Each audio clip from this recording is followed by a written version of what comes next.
Tonight our topic is Rikers, the complex of 10 jails on a 413-acre island about 12 miles from here, right here where we sit, and the place that former Chief Judge Jonathan Littman, chair of the Reform Commission, called an affront to humanity and decency. So our program is prompted by the book Rikers and Oral History, out just this week and already making waves. Its authors include interviews with over 130 people who intersect with Rikers in every way imaginable and paint a brutal 360-degree picture of the country's largest detention complex. I just want to pause for a minute to share that the Brooklyn Public Library serves those on Rikers, specifically in 3 facilities on the island, with weekly library service through our Justice Initiatives arm, which supports incarcerated and formerly incarcerated patrons and their families. And if you are interested in hearing more about that, just find me and I'll tell you how. So tonight we're joined by the authors of Rikers and Oral History and 2 individuals whose voices are in the book. I want to invite you to share your questions with them, which you can do by writing them on the cards that you have or can get, and we'll pass them along the aisles to our ushers later. Also, of course, following the discussion, there'll be a book signing. Now, I am honored to introduce our moderator, Errol Louis, the political anchor of NY1 News and host of the show Inside City Hall. Errol is among the most respected political reporters in New York. He has conducted interviews with a laundry list of luminaries, presidential candidates, and cultural leaders, including every New York mayor and New York state governor since the 1980s. He is host of the weekly podcast, You Decide with Errol Louis, and also appears frequently on CNN. His writing regularly appears on CNN.com and in his weekly column for New York Magazine. And he was recently ranked number 36 on the list of the 100 most powerful people in New York City politics. I can think of really no one better to lead us through this discussion, so please help me welcome Errol Louis.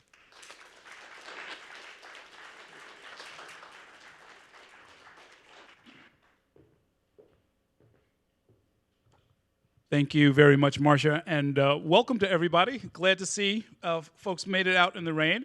I am also grateful for a night off from work, so I'm not hosting the show tonight. And I live a short walk from here, although I didn't walk this time. It's a little rainy out there, but I'm glad everybody made it, and I know this is being streamed and will be archived, so welcome to those at home who are joining us either now or in the future. Let me say I'm very proud of the gentlemen who participated in this. Graham and Ruben for doing the book. And we're going to delve into how and why they decided to do that, as well as the many people who were generous with their time and their thoughts. I've only had a couple of days to sort of speed read through some of it and listen to some of it on audio. But it's really good. It's going to be considered, I think, a grounding text for a lot of people who want to understand a lot of different complex issues that we're going to get to touch on tonight. So I'm going to introduce them and invite each one to come up as I give your name. Graham Rayman, one of the co-authors, writes mainly about criminal justice and policing. He's worked at the Daily News, the Village Voice, Newsday, and New York Newsday, for those who remember that. In addition to co-authoring this book, he wrote a book called The NYPD Tapes. His co-author, Reuven Blau, is a senior reporter at The City. He previously worked at the New York Daily News, the New York Post, the chief leader. He is known as the Dean of Rikers Reporters, meaning he's been doing this for longer than most of us. Sidney Schwartzbaum is the former president of the Assistant Deputy Wardens, Wardens Association.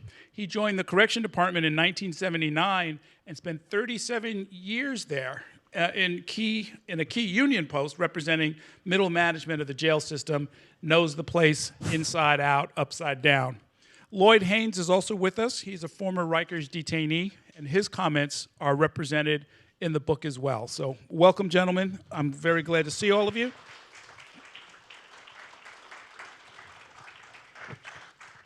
What we're going to do, folks, is I'm going to talk with these gentlemen for about a half an hour or so, maybe a little longer, and we'll invite you to join the conversation as we get closer to our 7 o'clock wrap-up, after which we will have the book signing. As Marcia said, and I saw it at the check-in desk, there are sort of pencils and cards, and you can write down some of your questions and observations, and we'll include you in the conversation, as I said, in a little bit as we get closer to 7 o'clock. So to the authors, let me start with you. I've been reading your stuff since both of you were a couple of different news organizations ago.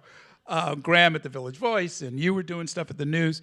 Well, why this? Why now? And most importantly, why this format? There are a lot of different ways to tell this story. You've made a particular set of choices here. I'd love to hear a little bit from you about why the book was set up in this way. Yeah, sure. We we could have done a conventional history, and with our sort of narrative and done the research and done interviews and done that. But we decided that we wanted to put the voices of the people who worked there and the people who were incarcerated there up front, and really most of the book, the vast majority of the book, is just voices of people who were there. We wanted it to be very intimate. We urged the people we interviewed to tell stories about things that happened to them, things that they saw, and how it affected them. Those were kind of the three overarching questions that we asked, and I think what emerged is a much more real. It's sort of stripped of Reuven and Graham's ideas about things and the way things are. We cast as wide a net as possible in order to get a full picture. Reuven, were there things that you learned even having reported on this system and different parts of it for years and years and years? Did you learn new things as you talked to the people? Yeah, that's a great question. I think one of the things that really jumped out to me and Graham was this idea of bullpen therapy. I asked, one of the people I interviewed was a former detainee. His name is Paul Wooster, and he had done kind of multiple stints. And I asked him, I said, what was the worst part of just kind of going through the system? And they say good journalists generally have the answers before they get they ask the questions. And I thought he'd say something about the violence, about the food, about the clothes. And he said that the worst part was getting shuffled to and from court all the time. And then we started hearing these stories over and over and over again from the former detainees, and then also just former commissioners. Like I talked to Commissioner Michael Jacobson, and he told me, he said, yeah, when I was there during the Giuliani administration, we were trying to work on this. And it actually was incredible. There was a story, I think it was during the 80s, that there were so many detainees. It was about, I think it was about 20,000 at the time. And by law, they have to find them housing within 24 hours, put them into a housing unit. And they just didn't have the space. So what they were doing was they would put them on a bus and they would just drive them around until a bed opened up, essentially. But going back to kind of the bullpen therapy thing, it's this incredible kind of setup. And just for, kind of people who aren't familiar, there's one bridge that takes you to Rikers and kind of one sort of public bus that takes you there. And, to come out, to go to the courts, it's kind of the similar way. There's one, they have kind of the DOC has a busing system, but they typically kind of wake you up at 4 or 5 in the morning. They make you wait and wait and wait, and you're just constantly sort of just dragged from place to place to place. And they call it bullpen therapy because you're in this bullpen, essentially, for a good part of the day. And frequently, the case is, called before a judge, and it's usually something technical. A lot of times, they'll just actually miss their cases. Michael Jacobson had told me that one of the issues was they had to be there by 9 o'clock in the morning, and they wouldn't get there on time. And they would constantly just have this problem of actually just getting people to court on time. And I would just add to that there's a leverage when you're in jail. It's harder to fight your case, and so when you're going through this period, these trips to court, and nothing happens, and it goes on and on. The first few times it's okay, but after 9 or 10 times over a period of a year and a half, and you just keep going back and forth and nothing is happening, there's whether it's intended or unintended, we can argue about that, but there's a pressure on you to plead guilty. So we came across people, repeatedly in the chapter on bullpen therapy where they pled guilty because they just wanted to get out. They either wanted to get rid of the case and go back home, or they would rather go upstate where things were a little bit better. So that's one of the costs that the system exacts. And Lloyd, I see you nodding your head as they're talking about this. The wastefulness. There are a lot of voices in the book. Yours is one of them that speak to this. That it's dispiriting. That it's soul sapping. That it's just and that's about inefficiency. That's not about deliberate cruelty per se, right? It's just a situation where I would say the buck is just passed along. Not one person is owning up to the responsibility. So it's just a problem that is passed along through. Because what we're talking about is we're talking about a corporation or however institution that wears many different umbrellas. So if it's one, like the bullprint, somebody going to court is one thing. A lot of the times, these people are not even ready to go to court. Maybe they need money for a lawyer, per se, and at that time, you say, oh, okay, well, I don't want to go to court, or can I skip this court date, or things along that nature. But the court system itself, it's a business, because a lot of the times, it's called produced body, which means the judge orders you to come to court. So 9 times out of 10, a lot of times they're forcing you into taking a plea deal. You might not be ready for that plea deal at that time, at that set date, and you really have no choice, because if the judge is ordering you to be in court, it's a thing where it's like you have to take it. You have to take the deal of whatever they're offering. That's one. Or two, you're sitting there for hours. You don't see a judge. Your family's wondering what's going on. You have the pressures. If you have a family at home, you're dealing with all that anxiety. So it's a thing of that. It's just pressure. It's just something that's just squeezing you in on all sides, basically. You know what I mean? Sid, I wanted to ask you, your time working at Rikers spans an amazing era, from the late 70s all the way up into the 20-teens. So you saw the population zoom up into the 20,000 range and drop off to less than half of that. One thing I was struck by in some of your comments in the book is sort of, at least initially, an ethos of not just custody and control, but sort of care for the people that you have to deal with as an essential element of it. What was that like, and is it your sense that changed over the decades that you worked there?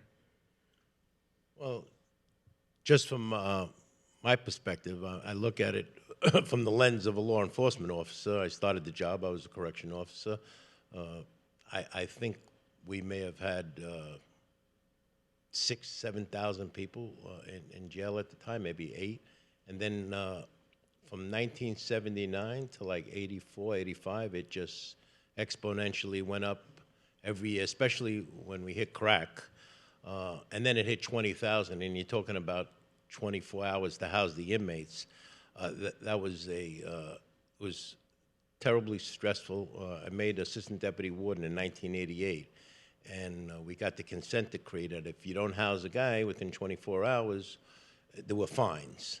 And it got to the point where prior to the consent decree, I would leave, let's say, the Brooklyn House of Detention on a Friday and see the same incarcerated individuals on the gate, and come back Monday morning and see the same ones in Monday morning, and it would be like, this got to change. And I remember after the consent decrees, when we started getting fined, they started building, and it got better. It was a challenge to house people within 24 hours, but I remember it was a challenge that a lot of the offices a lot of times didn't even go to meal to house them within 24 hours. It's a long process. You go through the courts, they interview you, see who they rule out who's suicidal. Then you go into the into the jail. You got to wait to see a doctor. Then you got to get searched and showered, and then finally housed within 24 hours. But the Borough Jails were always meant to house new admissions and house the people on trials. And they got away from that over the years. It used to be that if you were arrested in Brooklyn, you would go to the Brooklyn house, to Brooklyn courts. If you didn't make bail, you would go through the system, and you would go to the housing area, and you stay there for 72 hours. And then they would transfer you out to Rikers. Those who were on trial would stay in the borough facility, so they didn't have to take them back and forth to court, and it worked. And then over the years, I don't know how it got, they stopped. Well, the sheer numbers would make, as we're discovering now with the talk about reconstituting something similar to what you've described, which is, usually put under the umbrella of close Rikers and move back to primarily borough-based detention. The numbers just don't work. If you have more than 3,500 or 4,500 people, even if you rebuilt the Queens House in Kew Gardens, and even if you expanded the Brooklyn House, and even if you got rid of the barge, you never, it seems like in any event. But Ruben, let me ask you this.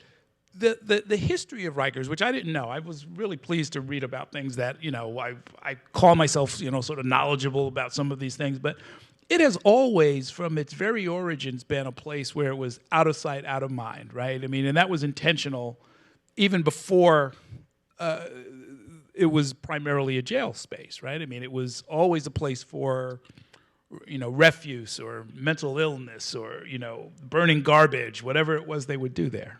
Yeah, I mean, and MacArthur Graham has done a little more research on this, so he's a little more up on this. But, I mean, when they first opened the jails there, we have a quote in the book about the mayor announcing how this was, going to be this kind of ideal place to help people and to rehabilitate people. And there was, it was kind of really celebrated.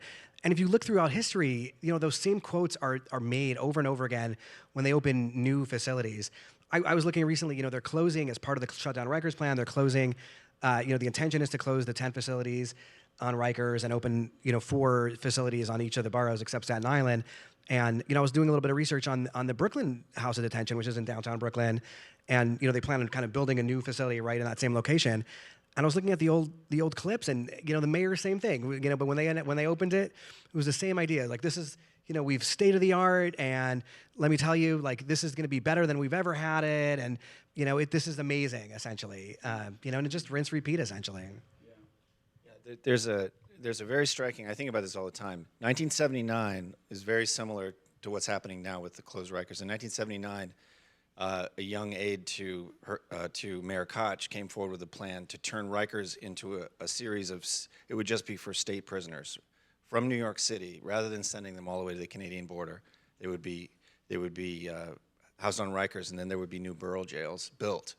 And what happened then was that the forces of retrenchment mobilized the unions, the not in my backyard folks, the local politicians, and it kind of died a slow death. It was very much in the development.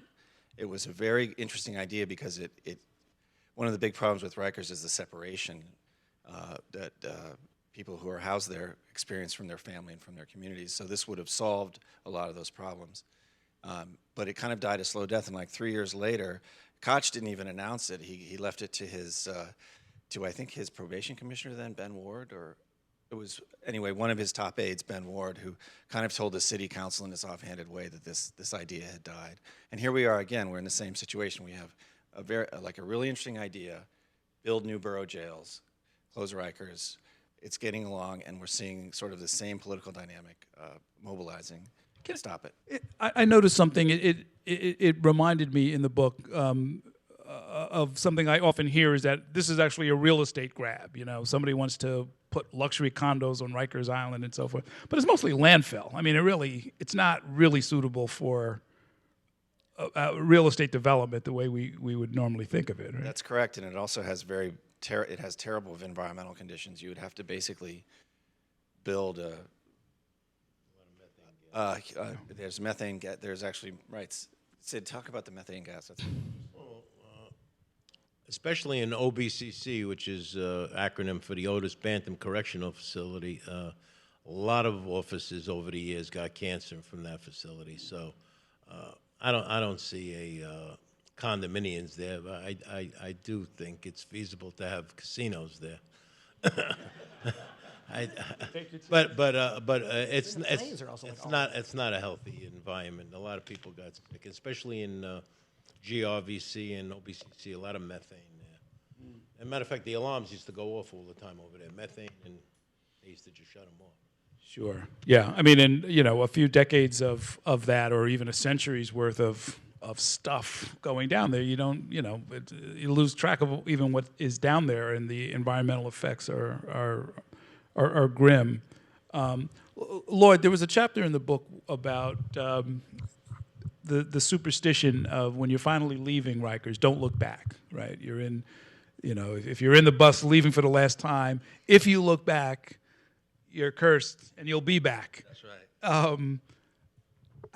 I never know what to make of something like that, because it wasn't you, but one of the gentlemen who talks about it in the book says, I made the mistake and I've been coming back for 30 years. I mean,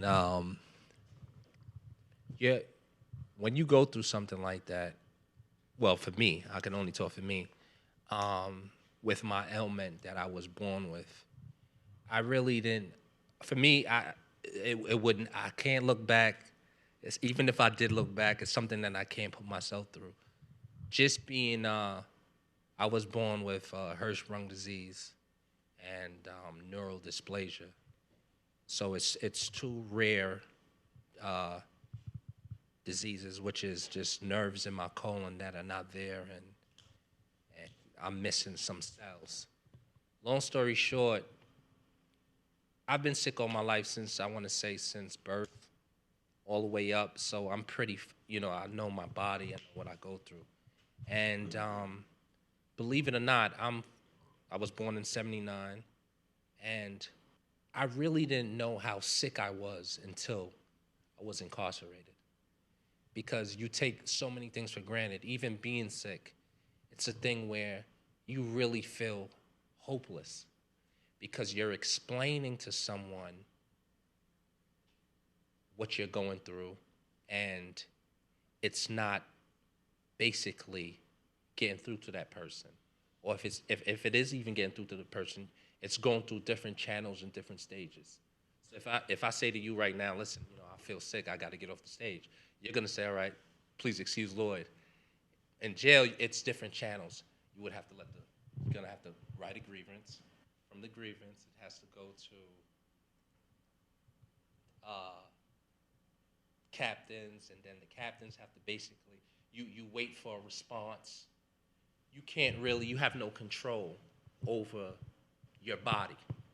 So it's a thing where, for me, if I look back, I have a reminder to say, it's not something I want to do ever again, because it's not built for people who have complex care. You know what I mean?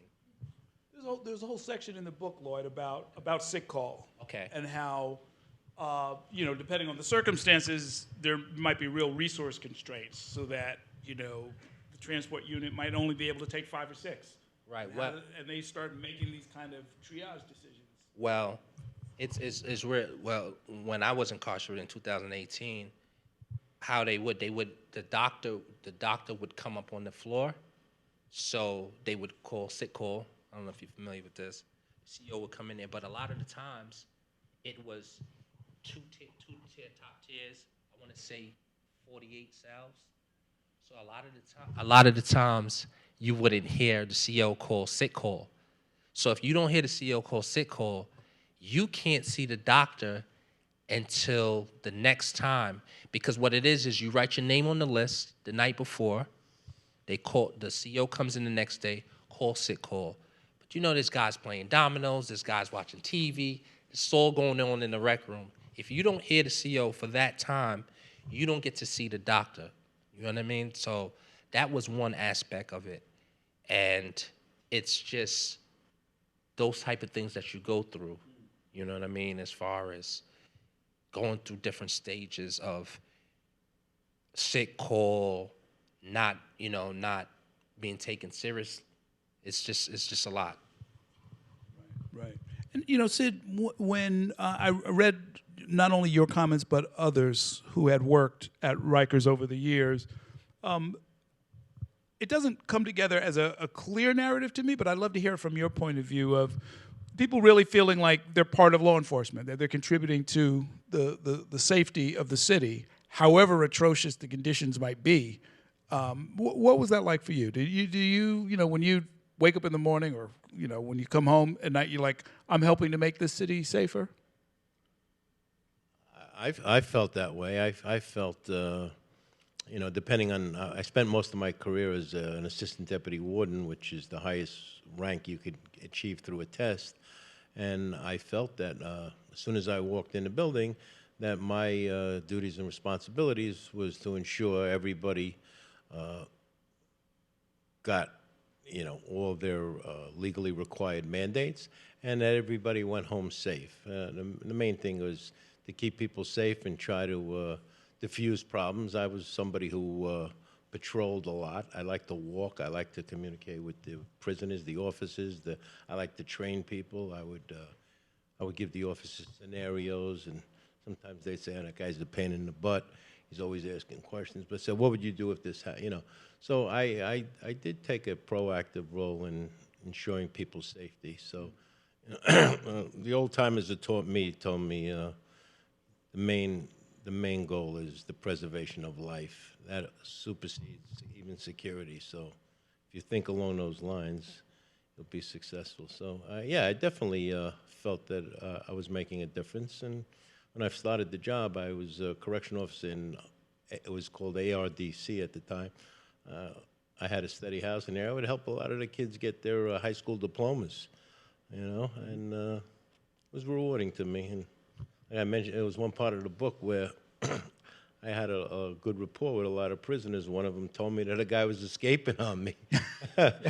He said, "You better get down there, our windows out." Right. Well, I mean, Graham and Reuven, I mean, one of the more shocking parts of the book is the rise of the gangs and how they transform almost everything that's going on at Rikers, and how difficult it was to, and I think they're still dealing with it to this day. What do you do with a population of gang members? Do you keep them together so that there aren't, fights all over the island? But if you keep them together, do they take control of the cell block and even start to, sort of corrupt some of or neutralize the work of some of the corrections officers? Yeah, there's an extraordinary story in the book by Colin Absalom, who, on Christmas Eve 1994, he goes in to Rikers and goes to a jail, and he comes across two gang members beating up another guy. So he jumps in the middle of it and tries to break it up or whatever. This one act of jumping in the middle of the fight follows him from unit to unit to unit for the next 3 years. The gang would send messages about him. He's on our list. And every time he got to a new unit, he either found himself fighting or he would refuse to go in. For 3 years, this one incident, him trying to intervene in a fight on Christmas Eve 1994, continued to follow him until finally he went upstate. We interviewed an early member of the Bloods, with the New York City version of the Bloods, which started in Rikers as a response to the growth of the Latin Kings, which was in itself an offshoot of a Chicago gang that was also started by a New York person. The New York version was started here, separate of the Chicago operation, and these two gangs, after several years, the Bloods superseded the Latin Kings as the largest gang on Rikers, and they remain incredibly powerful. And there's a lot of violence that comes out of that. And it's, as Errol said, it's an incredibly hard problem to solve, whether to separate them or house them together. And they both have, it's sort of like what's the lesser of two evils? You end up with the same problems anyway. What's the current doctrine? I have not checked in on this particular question under the Adams administration. Yeah, That's a great question. They're actually going now, and Sidney, probably know about this more than I do at this point, but there was close to 500 stabbings and slashings this year, which was, to put in context, it was 40, I think, in 2007 under Marty Horn, about 40, I think. Actually 19 in 2008 with Marty Horn. Okay, yeah, so even lower than that. I think Bernie Carrick was the first one to get it under 100, and William Frazier got it 25. But it was really tampered down a lot. And, the last few years, it's been off the hook. But I totally disagree with putting all the gang members, like they started making it, well, this is a Crip house, and you would create an army over there. I mean, back in 1994, the Latin Kings were the strongest gang in the system. And then over the years, it started to filter out. But to put one gang in one housing area is you're creating an army over there, and it's not a good thing. They should break them up. If you have a housing area 40, you should break up. You should neutralize them. 10 net is 10 Latin Kings, 10 Bloods, but the Bloods far outweigh the other gangs now, so it's challenging. But to make Crip houses and Blood houses, it's a recipe for disaster. They should, legally, you're supposed to house them via classification. Sure. You get arrested, you have a charge. You don't want to put a shoplifter, I don't think they even have anybody incarcerated for shoplifting anymore. Right. But you shouldn't put a low charge with high people, but should be based on criminal charges, not you. I mean, that goes to kind of what you're saying, what's going on now is that they are saying that they are kind of trying to do that, and that one of the big explanations is the reason why the spike is going up is because they're kind of undergoing this process where they are sort of, how they kind of describe it, as commingling. And that they're saying because they're commingling, it leads to this kind of initial spike in violence, and that ultimately it does kind of create this longer term sort of peace. But I mean, you're talking about the classification system, and that's one of the things that came up in the book as well in our coverage, is that almost every time a new commissioner comes in, they decide to, kind of create a new classification system, because they all say that, look, this is the point where you can really create, this is like your one moment to make the place safe, where you can house people in the right area and you can really kind of change the situation. But I mean, under de Blasio, they brought in McKinsey, the big consulting firm, and they spent a lot of money on that, millions of dollars. And you talk to people who've looked at these reports. It was basically they had people who had never had any jail experience whatsoever. And of course, the next commissioner came in, Luis Molina came in, and one of the first things he did was scrap the whole system. And we're kind of back at square one again.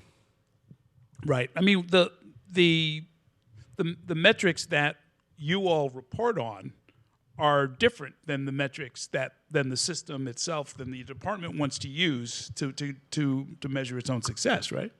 Definitely. Yeah, say more about that. Definitely. I mean, the things that we're talking about now, I feel like it doesn't reflect on what goes on. You know what I mean? It's just being incarcerated for me, I should say, it's a whole. It was because it was my first time being incarcerated in New York. It was just an experience of a lifetime, and a terrible one, I say. It was just something new. It was from the COs to the people that you're incarcerated with, the gangs. You know what I mean? The oppression. Because you have people oppressing one another for no reason. You know what I mean? Half these conversations could be just dealt with just a simple talk. And these kids lack communication a lot of the times. You know what I mean? So just sitting there and seeing it and just hearing the politics that go with it, it doesn't mesh.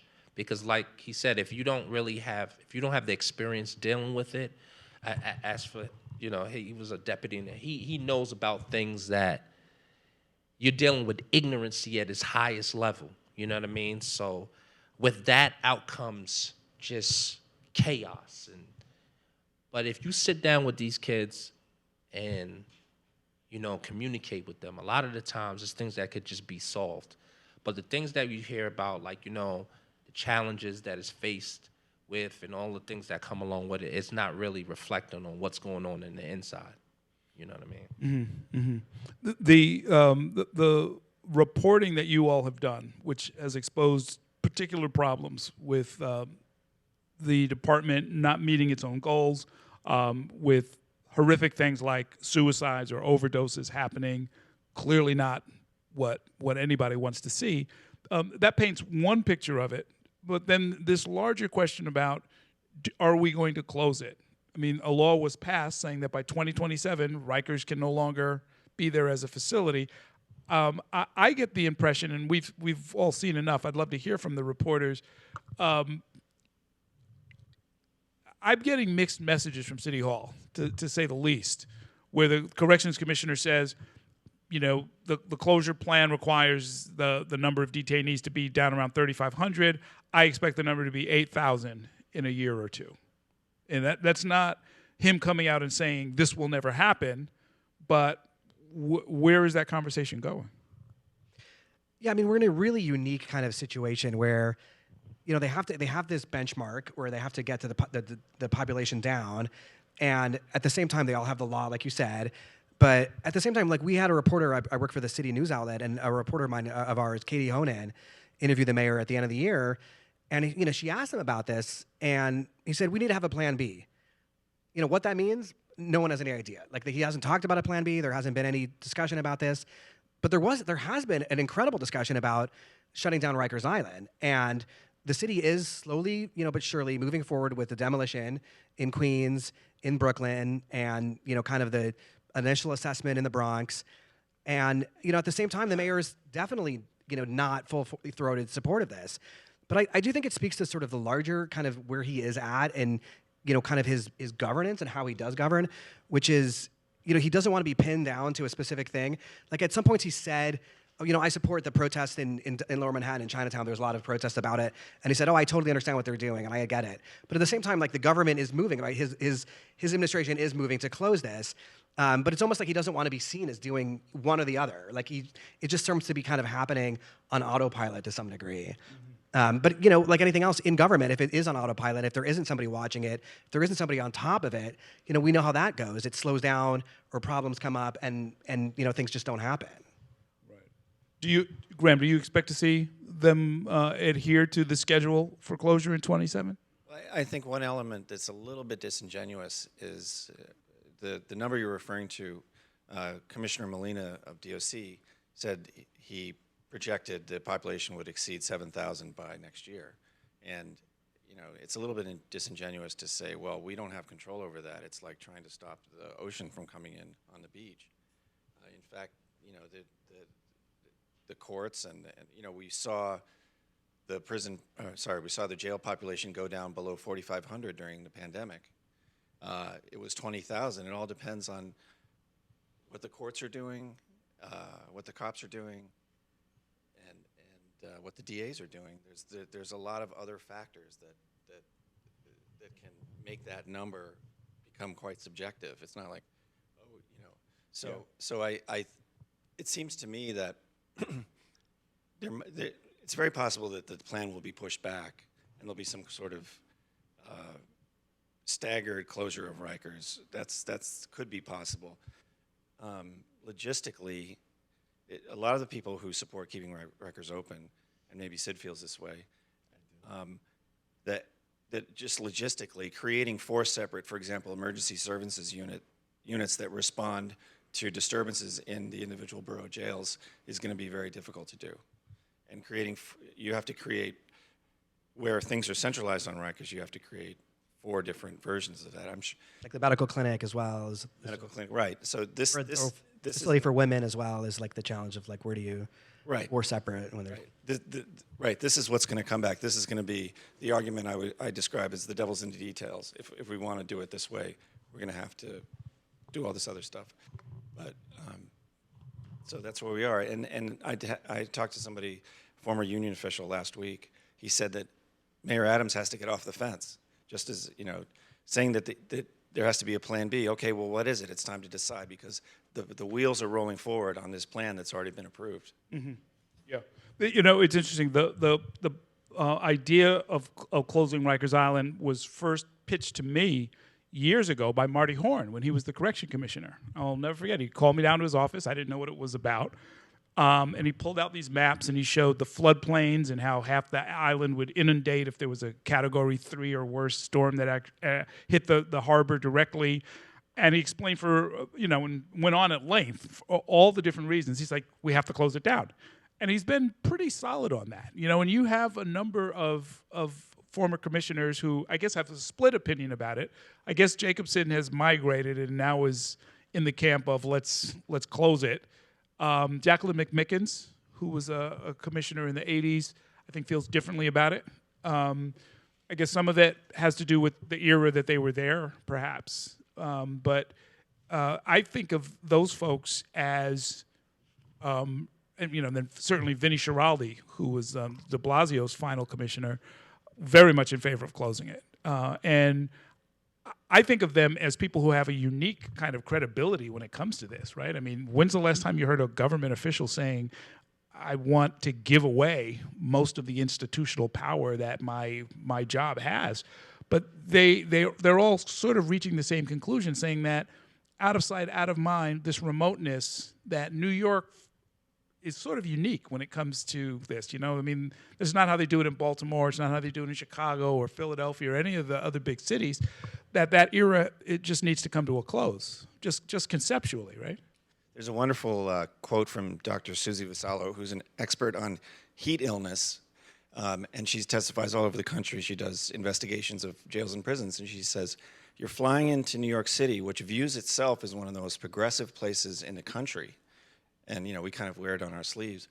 And then you have Rikers, where the conditions, and she's seen these prisons all over the country firsthand, where the conditions are as bad as any prison or jail in Mississippi or Alabama, or a place that we would consider to be much more reactionary and much more behind the times.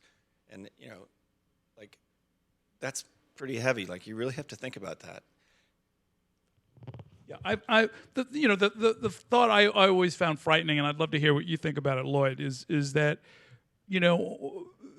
on some level, this is what the city wants, sort of writ large. That I've had off-camera conversations with people who are passionate and went toe-to-toe with me for 35, 40 minutes. We need to keep it open. And I was like, why do you need to keep it open? It's remote. It's impractical. It's wasteful. 5 of the last 6 commissioners have said we need to close it down. There's a law that's been passed. We put this to a vote, in effect, and the city council said, okay, we're going to close it. Why keep this open? And there are some people who are, I think, deeply invested in the idea of let's take this bundle of problems, poverty, crime, race, let's just get it out of here. Put it out there and, keep it out of sight as long as possible, even knowing with some part of their mind that this is at best temporary and all of these people are going to come back home eventually. Like I said, it's a lot of this is bigger than what we see. Meaning a lot of it is a business. You know what I mean? Housing these people, federal funding, things along that nature. There's a lot of things that us, we don't understand. But like I said, it's something that just I don't know. I can't explain it. You know what I mean? I really can't. I would say that I'm all for closing it down, but I do think we have situations where certain people need to be incarcerated. You know what I mean? And I would say the murderers and things along that nature, rapists, things along that nature. But for the most part, needs to be. Anything else outside of that, we could do. We could get rid of. I think the cost alone is also it's mind-boggling. I think the latest comptroller assessment was over $500,000 a year to house someone there. I mean, it's actually cheaper to send someone to an Ivy League college than to house them in Rikers Island. And just from the, I'm not even saying that we should be looking at this from from the fiscal perspective. But when you start thinking about how much is actually invested in putting people there, and are we getting the return that we want? Like, are people actually coming out in a better way? That's the real question. And that's what we kind of, Graham and I set out to do, is to highlight how, people who work there, people who are sent there, the struggles that they have and what this does to them and how this changes people. I interviewed somebody who did time there, and the guy said his girlfriend called him Smiley, and he didn't know why. He didn't want to ask. And he said at one point, he finally said, "Why are you calling me that?" And she says, "Because you never smile." And he said he realized that because he said she only saw my prison face. That this is what and he was out for years. Yeah. What I haven't heard. It's a lot of empathy for people who are incarcerated, and I hear that, and I've always had empathy for people who are misguided, but nobody ever talks about the victims of crime, and I hear a lot of talk about the Rikers Island. We need borough jails because it's easier for the families and it's easier to get them to court. So why have they closed down these borough jails? If borough jails are the solution, why did they close down the Brooklyn House of Detention? I watched that place. They put tens of millions of dollars with a new visit house, and they closed it down. So now they want to break it down and build another jail. Manhattan House of Detention was one of the most quietest jails, very little violence. I worked there for many years. It was air conditioning. The prisoners wanted to be there because it was air conditioning, it was close to home, it was easy to visit, it was, wasn't very a violent place. They closed it down. So you say you want to close down Rikers and have borough jails. So if the borough jails are so good, why have they been closed down for the last 4, 5, 6, 7 years? It just, they say it's going to cost $8 billion to build new jails in the boroughs. That, believe me, that $8 billion is going to turn out to be $20 billion. It's up to 10 right now. It's up to 10. By the time, listen, I know about construction sites and what it starts out with. That's probably going to end up $20 billion. And, the city could use those funds to build schools and there's certain parts of Rikers that should be closed because there's a lot of methane in those areas. But you know what? They should rehab a lot of these different jails, and they should build a medical facility on Rikers for people like Lloyd, who had serious medical problems. And they should build a center for trade schools. There's a lot of the people who are locked up now are not there for 30 days, 60 days. They're in for a while. They should build trade schools. Not everybody's cut out for college. There's a lot of good paying jobs in a lot of these guys are very talented with culinary, barbershop, teach them electrical, sheetrock, and they should definitely, they have room to build a trade school for them and teach them some skills to make it in society. But I am not for completely closing down Rikers Island. They said, the borough jails are the solution. So my question is, why did you close them down? Yeah, no, it's a very good question. My introduction to Rikers came when I was invited to speak at Island Academy, where there were so many juveniles there that they had a high school there. It was a branch of the New York City Public Schools, and many years later, I emceed a gala where they were raising money. Friends of Island Academy still exists, and it's along those lines that you have them there for whatever it's going to be. It could be 8 weeks, it could be 8 months, it could be a year and a half. Try to do something useful with a specific eye toward making sure they don't come back. And it's always been tough because just like with mental health, and I know you have Homer Ventnor's, the former medical director of Rikers, quoted extensively in the book. He's written his own book. I've interviewed him a few times. It's the opposite of a therapeutic environment, right? So if you have mental illness, it is not going to get better, anything you do. It's just not going to happen. But there are certain other kind of things you can do, schooling, skills, trade skills and other kinds of therapy that can sort of help move people forward. Let me see. Okay, here are some questions. How do you see policing fitting into shutting down Rikers? Specifically, the Adams administration seems to be pushing increased policing and arrests. How do NYPD funding and policies fit into the picture? Good question. One of the retired correction officers we interviewed, he was working in the 90s when there was the broken windows and the massive increase in low-level arrests that drove the population up in Rikers, because a lot of people who were being sent there couldn't afford the bail, even though it was $500 or $5,000. It was fairly low bail, but they still couldn't afford it. And he said, one of the problems is that that broken windows theory, driving those low-level arrests, he basically blamed the police department for some of the problems that the correction department experienced because of that massive increase in population drove a lot of the violence problems in the jails through the 90s. And so, just saying we're going to have 7,000 people, I mean, DOC has to abide by a whole series of laws in order to take care of those people that are coming in to the extent that they can. And it just creates an enormous number of problems. So just saying we're going to be tough on crime and we're going to increase our arrests, it has all kinds of... They've more than doubled the number of arrests in the subway system, and that was very intentional. Yeah. I as an assistant deputy warden, I used to be the person in charge of discharging prisoners when they made bail. And over the years, during Giuliani and Bloomberg administration, I'd come across once in a while, inmate with an arrest for $500 bail for a couple of joints. And I look at his rap sheet and he really has nothing else. And I say, this is ridiculous. They shouldn't. A guy like this should be ROR'd.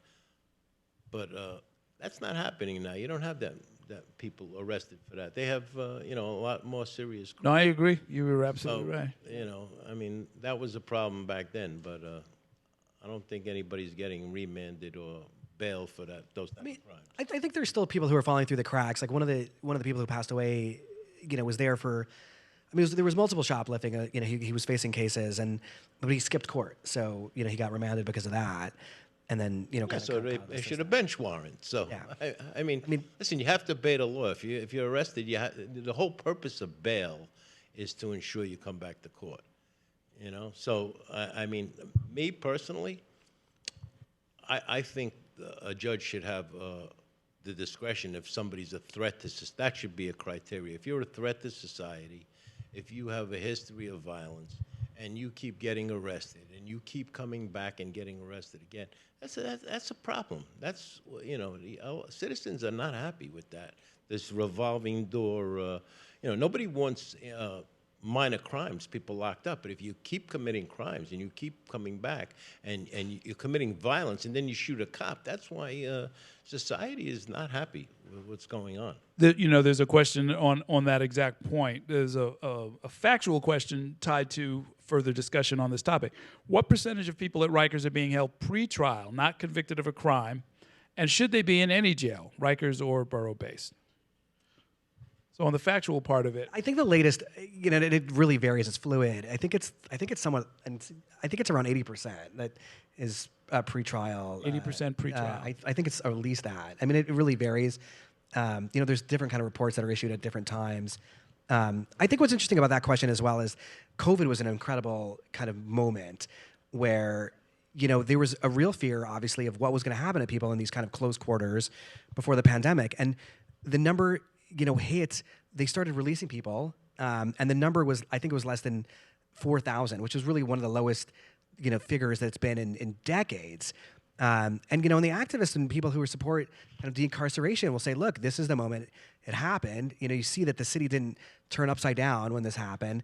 And here we are, like, kind of reflexively going back to, the opposite way of, a colleague of mine, Greg Smith, had a story about, going back to the NYPD question about the budget. And they've already kind of blown through their overtime projections, and it's halfway through the year.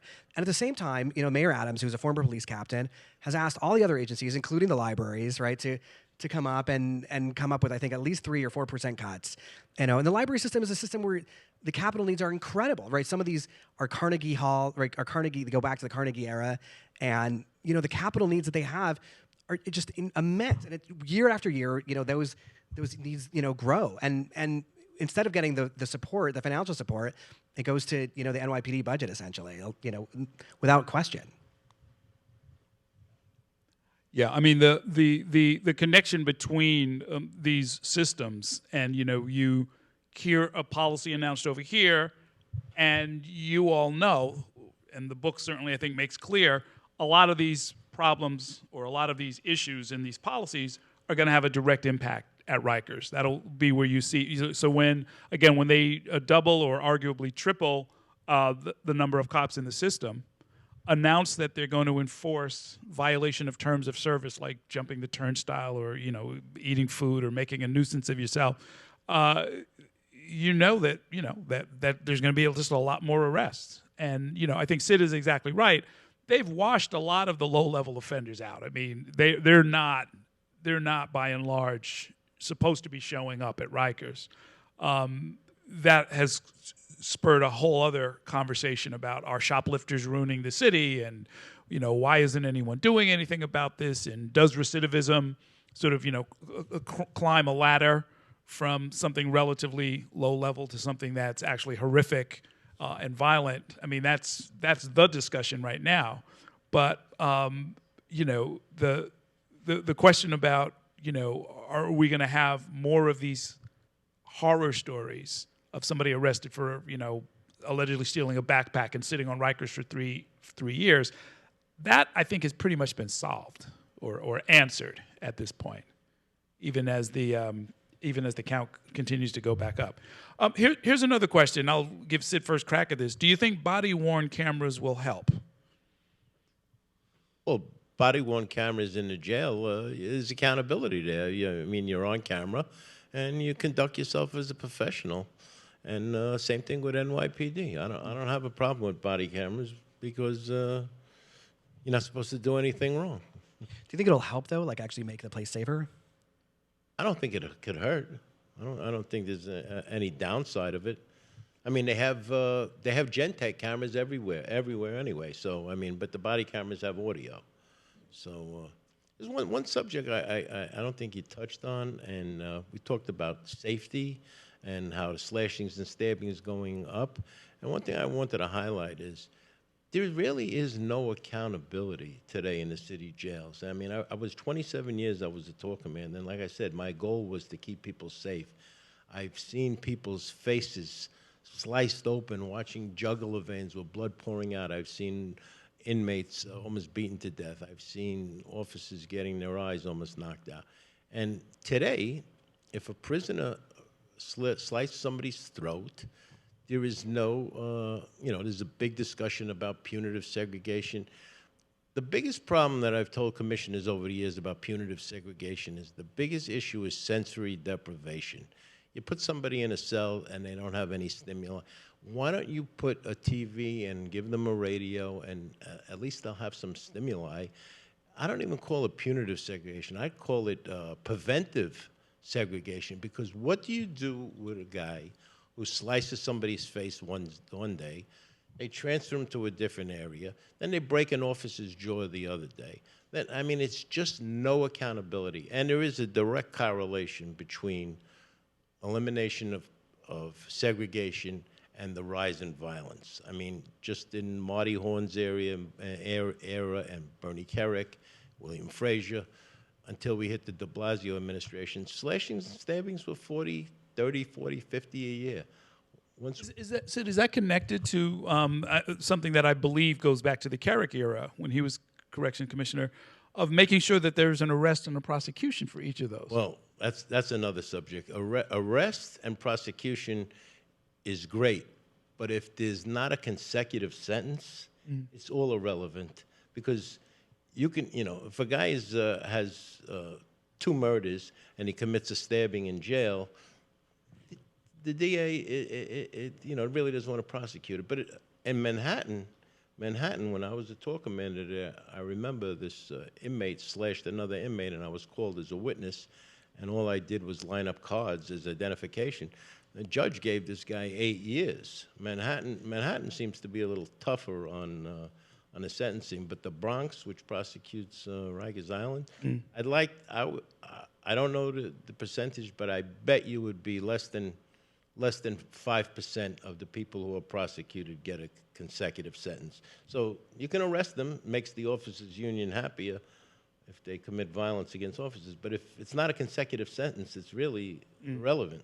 I just Doesn't mean anything. I just want to back it up for a minute, just for people in the audience or people who might be watching. Like, so there's a conversation now about what to do with, and it's called punitive segregation in the jails, but it's solitary confinement, I think. In this, It doesn't exist anymore.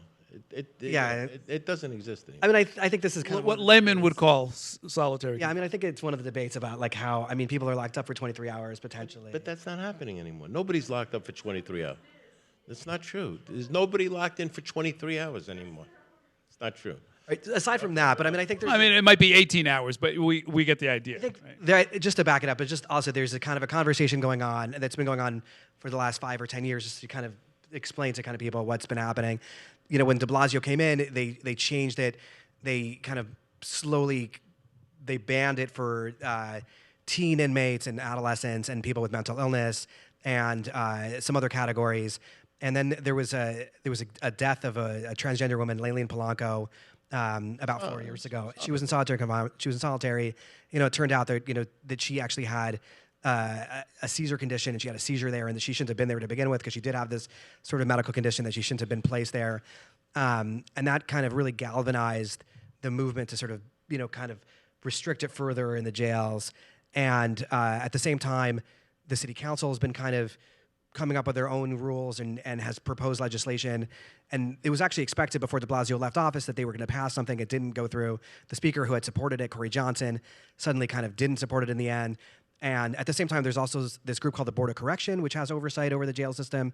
And they spent about 2 years coming up with a new system called the RAMS system, which would be sort of this kind of gradual disciplinary system. And they were about to implement it. And because it was kind of violence had gone up, the number of stabbings and slashings had gone up, the de Blasio administration, and now continued by the Eric Adams administration, has said, look, it's an emergency situation, and we can't implement this new system because the violence is so high, we don't have the ability to do it right now. And so there's kind of pending legislation. My question is this. What do you do with, like, I know Lloyd for a better part of 2 hours. To me, he doesn't seem like a violent person. I don't really know him. But somebody like Lloyd, who was, let's say he was somebody with his nature is victimized. He's a victim in jail. He's being, there's predators. There's a small group of like 10% who are predators, and they're victimizing people like Lloyd. What do you do with those people? You know, there's a lot of ways you could discipline. When I had the adolescent inmates, if a guy was disrespectful or something, I'd give him a task: paint this, paint that. I'm not writing an infraction on you. But we're not talking about minor violence. We're talking about people who are seriously violent. What is the solution? Tell me, everybody has answers. I lived it. I lived it from a lens of 27 years being the highest ranking person on duty. How do you keep people safe from people who are just predators?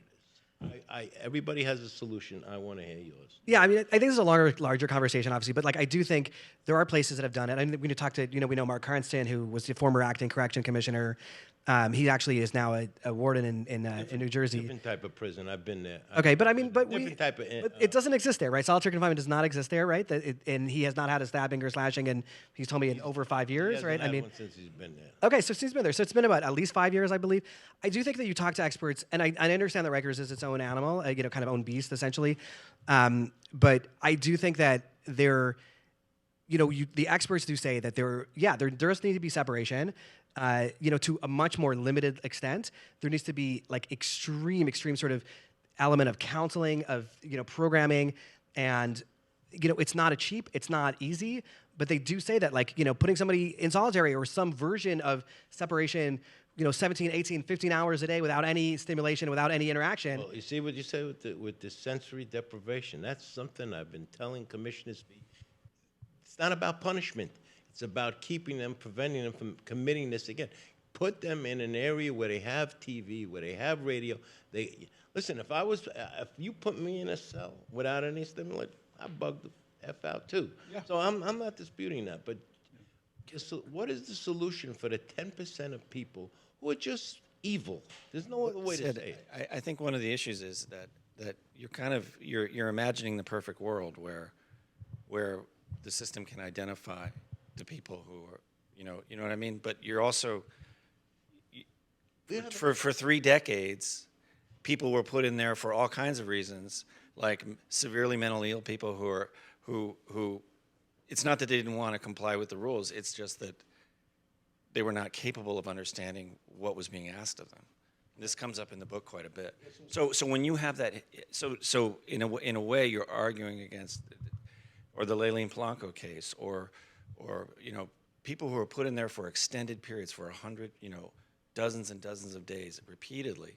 So if we can get to a point where you can isolate the small group of people that you're talking about, that's fantastic. But the history hasn't shown that. Can I say something in respect to Sid? Every day's different. So we're talking about his era up to now, which is a totally different era we're living in now. That's number one. But number two, the violence that's even happening in these jails, a lot of it falls back on who's supervising them. In 2008, when I was incarcerated, I seen a lot of overworked COs that were 2018. That I seen a lot of overworked COs that were making the wrong movement and control. So they would put Crips in with Bloods, Latin Kings with Bloods, and it would be a mistake. A lot of times they wouldn't, the inmate wouldn't tell them what they are. So, but these, the criminal, the gang members would have, I forgot what they call I-cards or whatever the case may be, where they should know where to place these inmates. So a lot of the times, if they don't do their research or their homework, violence would happen. But a lot of times these COs are overworked. You know what I mean? So if you're working longer hours than normal, you're making the wrong observations of what's going on. You put the wrong person in the wrong house, violence happens. A lot of times that was happening also. So it's a combined, it's a lot of things that's going on. As far as Graham said about, people who are mentally ill, people who don't belong in punitive segregation, I get that. If you don't know what you're doing, I'm talking about a group of people who are gang leaders, that 10% who are controlling the shot callers, who are just, those are the people that should be isolated and away from the population. I'm not talking about people who, there has to be some accountability. It can't go on. The 400, 500 slashings, there's no consequence. Sure. We're nearing the end of our time, and the book has such great discussion of a lot of these issues, including the shocker where somebody notices that there's an off-duty corrections officer who seems to have a Latin Kings tattoo, and they try and alert somebody and send it up the chain and make something happen. And it's true. As I recall, nothing happened, right? It's true. In the applicant investigation unit, I know people who notified them that we have people who have tattoos of blood, and they said we can't do nothing about it. I mean, yeah, a lot there. We as a city have created this situation. We as a city are going to have to collectively try and undo it. And you've heard some of the observations and the strategies and the hopes that are out there. This book, I think, is fantastic and a monumental way to get us all at least factually on the same page, understand a lot of the complexities of the issues. And this will continue to, I gave a talk earlier today to a totally different group of people, and they were asking, what are the challenges that this mayor faces as he goes into his second year? And, to me, the general theme was he risks being overwhelmed by events. The migrant crisis is the one everybody can see, but I would argue that Rikers is this thing. It's bubbling, it's brewing, it's getting bigger. The numbers are going, some of the key numbers are going in the wrong direction. There's a question out there about a federal takeover, which is a gigantic political question that goes even beyond New York and gets the federal government involved. We got a lot of work to do here. But you guys really have done a great job of pulling together so much of the different perspectives and so many of the different voices. And again, even those of us who think that we were following this pretty closely, got a great education. So I want everybody to join me in thanking this great panel as we come to the end of this portion. And I will turn it back over to Marcia.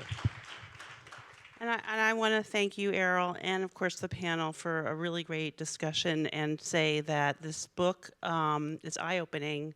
I hope you all explore it. It's right at the table in the lobby area, out those doors. Let me make sure that Graham and Reuven get over there. Please let me get them over there so they can sign books and talk to you over there. And mostly, thank you all for coming out tonight. And thank you all for this conversation.